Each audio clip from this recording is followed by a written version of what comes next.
bloque de No Te Lo Pierdas seguimos junto al sacerdote Carlos Juncos aquí en el estudio de No Te Lo Pierdas, charlando un poquito de la sociedad toda en este caso. Ya en este bloque vamos a inmersarnos en lo que tiene que ver con lo que sucede tal vez en este conflicto entre israelíes y palestinos, la posición de la iglesia, el nuevo arzobispo de Rosario, que era nada más y nada menos que el obispo de la ciudad de Río Cuarto. Pero vamos a consultarle en principio a Carlos, en este caso, cómo ve esta situación, cómo la analiza la iglesia desde nuestra posición, desde nuestro país, este conflicto que tiene la atención mundial entre israelíes y palestinos. Semanas previas había estado el Papa Francisco, se había referido a este tema, a la paz mundial, y de repente surge todo este conflicto.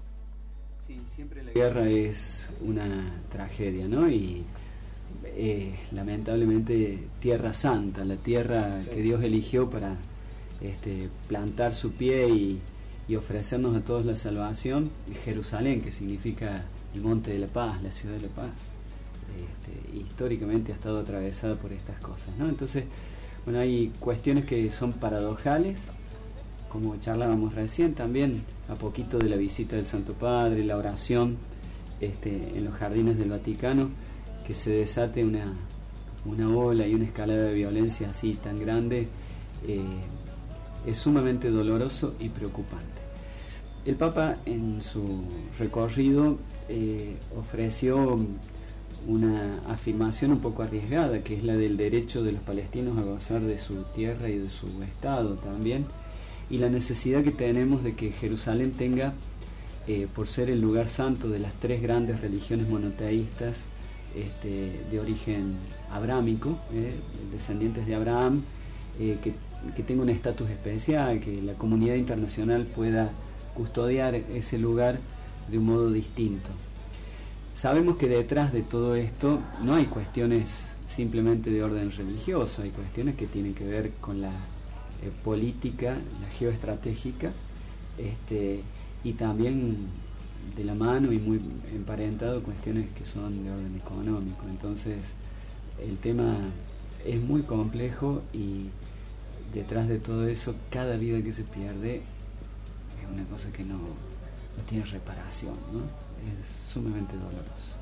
Y abriendo un poquito más el panorama, ¿cómo se toma desde la comunidad religiosa riocuartense los cambios y las decisiones que está tomando el Papa Francisco en la cúpula, precisamente de la religión mundial?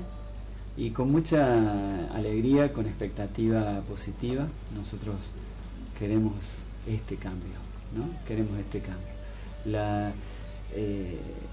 La designación de Francisco y sus procederes alimentan en nosotros la certeza de la fe de que el actor principal de la vida de la iglesia es el Espíritu Santo, ¿no? Es decir, el hecho de que este hombre haya pateado el tablero, por decirlo así, es para nosotros un gran aliento, y quisiéramos que se profundizaran muchas cuestiones que están apenas enunciadas, ¿no? Un proceso que también le pedimos a Dios que no se detenga. Es la continuidad del Concilio Vaticano II, que en algún momento mucha gente dentro de la misma institución ha tenido miedo y por eso ha ido frenando cosas o ha querido nostálgicamente volver a situaciones anteriores, pero este Papa nos ha dado la esperanza de que el concilio no quede en la letra muerta, sino que sea una realidad para nosotros. Miedo, decías. Tal vez esa es la palabra que más de la cual la gente se agarra, por llamarlo así, porque es como que se nota un papa que no tiene miedo a los cambios, a decir me bajo del papamóvil y voy a saludar a la gente, cuando incluso siempre está asignado el riesgo de que pueda haber algún ataque contra el papa y demás, que ha sucedido con Juan Pablo II, por ejemplo. Eso es como que no, pareciera no haber miedo, y eso también se ve a veces reflejado en la sociedad. Ustedes lo notan, porque es como que la sociedad también se alienta mucho más desde que Francisco, o desde la figura de Francisco está en la cúpula del Vaticano. Sí, es verdad lo que vos decís, lo que antes se decía que el ejemplo cunde de arriba para abajo, ¿no? Claro. Pero creo que la fuerza de esto tiene que ver con un hecho de Jesús, ¿no? Que es muy propio de la fe. Jesús muchas veces dijo no tengan miedo.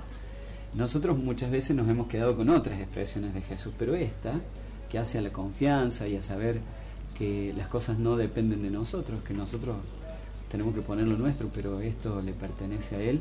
Es lo que Francisco ha podido transmitir bien y nos ha hecho, sin dudas, mucho bien, nos ha hecho crecer. Y viniéndonos un poquito más cerca, ¿cómo reacciona la comunidad religiosa riocuartense con el nombramiento por parte del Papa Francisco del obispo riocuartense Eliseo Martín como arzobispo de la ciudad de Rosario? Uno ha recogido en un tono general así un asombro y una alegría mezclada con tristeza, ¿no? La alegría porque alguien nuestro es reconocido y la tristeza de que alguien que ha caminado nuestras... Él recorrió en 8 años casi todas las parroquias, la diócesis tiene más de 50 parroquias, con sus capillas y sus comunidades, y él las recorrió casi todas, solo le quedaron 3 y estaba planificando empezar otros tipos de visitas y dedicarse más a la ciudad de Río Cuarto, y ese recorrer y esa cercanía ha llevado a que la gente común le tenga un gran aprecio, además de su diálogo con las otras religiones y la cuestión de su paternidad para con nosotros los sacerdotes de la diócesis. Yo personalmente entiendo que no se le ha hecho ningún favor, ¿no? Porque la realidad que le va a tocar asumir ahora y enfrentar ahora es muy compleja, la social y la eclesiástica del lugar. Pero bueno, también aquí hay una cuestión de fe. Si ha sido elegido para esto, Dios le va a dar las herramientas y lo va a ayudar a estar en eso. Pero uno así tiene la preocupación de acompañarlo en la oración. Y en ese punto, digo, también, como pasó con Francisco, yo, si alguien nos escucha y para ustedes también, digo, acá hay una invitación a no procesar estas cosas con criterios ajenos al Evangelio, ascensos y descensos, ese tipo de cosas, privilegios. No son, justamente es lo que Francisco está proponiendo, que no sea la manera de entender la vida de la Iglesia, ¿no? Entendemos, por ejemplo, que sí hay un reconocimiento, además de a él como persona, como obispo, a nuestra comunidad diocesana, el hecho de que él sea elegido, como el padre Tucho es arzobispo por ser el rector de la Universidad Católica y otras instancias menos visibles, nos muestran que la iglesia de Río Cuarto es una iglesia viva, una iglesia que trabaja firmemente en la evangelización. En eso hay un signo muy positivo, pero se trata de un servicio, no de un privilegio, y lo queremos acompañar como mínimo desde la oración, sabiendo los desafíos que va a tener por delante. Carlos, y junto a la iglesia, perdón Luli, junto a la iglesia normalmente uno trabaja en lo social. ¿Cómo ve la sociedad actual? Fundamentalmente la de Río Cuarto. El sacerdote normalmente tiene mucho diálogo con los creyentes que se acercan a las parroquias, a las iglesias y demás.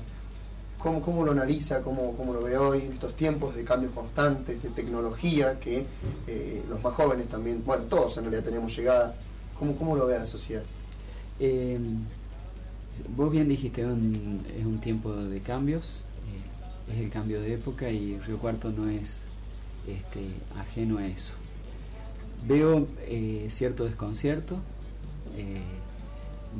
Me parece que somos un pueblo grande, que no dejamos de ser muy pueblo, pero que tenemos aspiraciones sumamente urbanas, y eso genera una tensión, un conflicto en el corazón de las personas, que hace que nos entusiasmemos con algunas cosas y que las asumamos a veces un poco acríticamente, ¿no? Sin tener tan claro qué puede venir después o qué hay detrás de lo que vamos asumiendo. Por decirles una cosa, nosotros somos el lugar del país donde siempre estamos a la cabeza en producción de granos, somos una zona altamente rica. Lo charlábamos con Monseñor Eduardo Eliseo hace 15 días atrás. La cantidad de camionetas que se venden aquí, no necesariamente para el campo, ¿no? Sino muchos que no tienen nada que ver con el campo, gustan de eso, porque es todo un símbolo y no hay acá una crítica, sino simplemente la constatación de un hecho.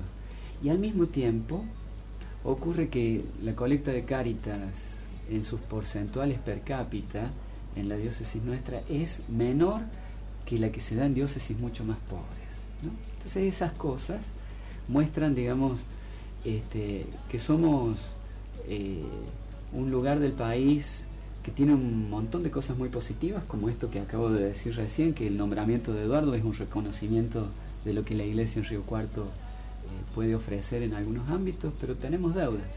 Esto pasa en todas partes, pero esto es lo nuestro, digamos. Esto es lo que concretamente nos acaece. Entonces creo que una de las cosas que tenemos que seguir haciendo es escuchar aquello de Francisco de que hay que ir a las periferias económicas, sociológicas, existenciales, y desde ahí hacer la tarea de reconstrucción de la sociedad y de humanización de la vida de las personas, que eso es evangelizar. Carlos, muchas gracias por visitarnos, por estar junto a nosotros, por charlar, bueno, desarrollando en el primer bloque junto a usted sobre esto de los matrimonios, pero después hablando un poco más de la actualidad de la Iglesia, de la figura de Francisco, que a todos nos atrapa y nos llama la atención, y de que creo que su figura se incorporó también. Todos prestamos mucho más atención del mensaje del Vaticano hacia el mundo, obviamente. Bueno, yo les agradezco la invitación y siempre estamos disponibles para poder comunicar algo que venga de parte de Dios, ¿no? Así que muchas gracias. Lo vamos a estar convocando. Gracias.